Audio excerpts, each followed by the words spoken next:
ओम श्री शिवाय नमोस्तभ्यम।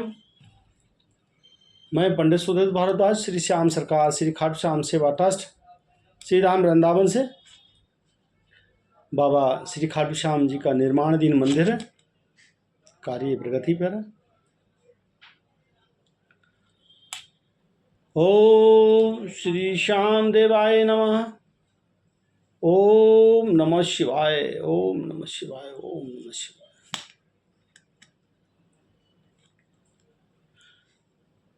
सावन का महीना बहुत शुभ महीना है। भगवान देवादिदेव महादेव सावन के महीने में इनकी पूजा, इनकी अर्चना, इनकी सेवा का महत्व बहुत अधिक माना जाता है। पूरा भारत नहीं, पूरा विश्व देवादिदेव महादेव की सेवा में कोई कांवर लेकर के, कोई बाबा के बेलपत्र चढ़ा करके उनको मनाने का कार्य करते हैं। बाबा देवादेव महादेव भोलेनाथ बहुत भोले हैं। इनका हर ग्रंथ में भगवान देवादेव महादेव, माता पार्वती की चर्चा है। जब कोई ग्रंथ लिखा जाता है, वो मनुष्य की कलम से लिखा जाता है, और जब महादेव एक पत्थर पर बैठ करके एक पैर अपनी जंघा पर रख करके एक पैर को नीचे लटका करके जब किसी का व्याख्यान करते हैं तो स्वतः ही वो ग्रंथ बन जाता है। और उसे कहते हैं कि प्रभु के मुख से ये ग्रंथ वाचा गया है। इसी तरह से भगवान भोलेनाथ ने रामचरितमानस के साथ साथ भगवान ने शिव महापुराण की भी भगवान शिव के मुख से निकली हुई है। और सब ग्रंथों में शिव महापुराण जिसे मनुष्य के मस्तक पर तिलक सुशोभित होता है, उसी तरह से सब ग्रंथों में शिव महापुराण एक तिलक है। आइए चर्चा करते हैं कि शिव महापुराण का जो आरंभ शौनक मुनि द्वारा पुराणों की कथाओं के सार तत्व संबंधित प्रसंग से है। और शौनक जी महर्षि व्यास जी के शिष्य लयमहर्षण सूत जी से प्रश्न पूछते हैं और कहते हैं कि अतः आप पुराणों के सार तत्व के विषय में विस्तार से बताकर मेरी जिज्ञासा को शांत करें मुनिवर। तब ज्ञान वैराग्य और भक्ति से प्राप्त होने वाले विवेक की वृद्धि कैसे होती है?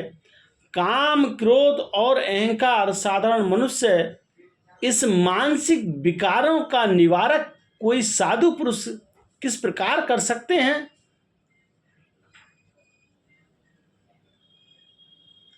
इस कलयुग में सभी जीव तामसिक प्रवृत्ति के हो गए हैं। उस जीव समुदाय के अथक अंतःकरण की शुद्धि किस साधना द्वारा संभव है? मुनिवर, मुझे कोई ऐसा साधन बताइए जो कल्याणकारी वस्तुओं में सबसे उत्कृष्ट एवं परम मंगलकारी हो और पवित्र करने वाला हो, पवित्र करने वाले उपायों से सबसे पवित्रकारी उपाय हो। मुनिवर, वैसे ऐसा उत्कृष्ट साधन हो जिसके अनुष्ठान से शीघ्र, अतिशीघ्र जीव के अंतःकरण की विशेष शुद्धि हो जाए तथा उसमें निर्मल चित्त वाले प्राणियों को सदा के लिए शिव की प्राप्ति हो जाए।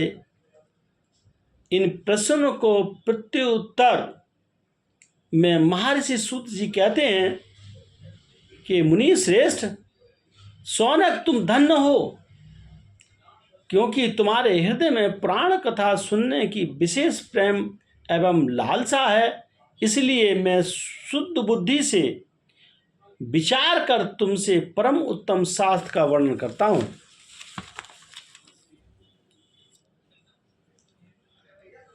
शिव प्राण संपूर्ण शास्त्रों के सिद्धांत से संपन्न, भक्ति प्रेम को बढ़ाने वाला एवं शिव को संतुष्ट करने वाला साधन, ये शास्त्र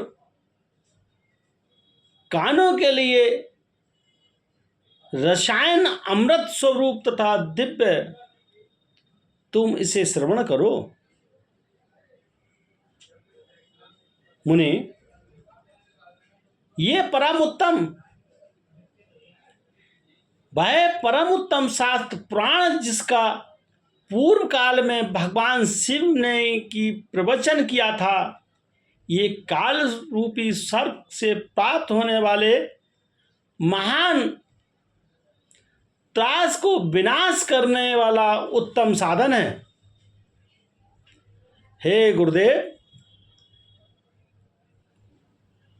काम ने सनत कुमार मुनि का उपदेश पाकर बड़े आदर से इस पुराण को संक्षेप में प्रतिपादन किया। इस पुराण का उद्देश्य है कि कलयुग में उत्पन्न होने वाले मनुष्य के परम हित का साधन ये शिव पुराण है। बहुत ही उत्तम शास्त्र है। इसे भूतल पर शिवामय स्वरूप समझना चाहिए और सब प्रकार से इसका सेवन करना चाहिए। इसका पठन और श्रवण सर्वसाधारण रूप से है।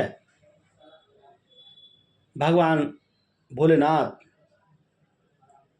बहुत दयावान है और शिव महापुराण सावन के महीने में अपना एक अलग महत्व रखती है। बाकी कल शेष शिव महापुराण कथा का वाचन होगा। इन्हीं शब्दों के साथ ओम नमो शिवाय, ओम श्री श्याम देवाय नमः। जय श्री श्याम।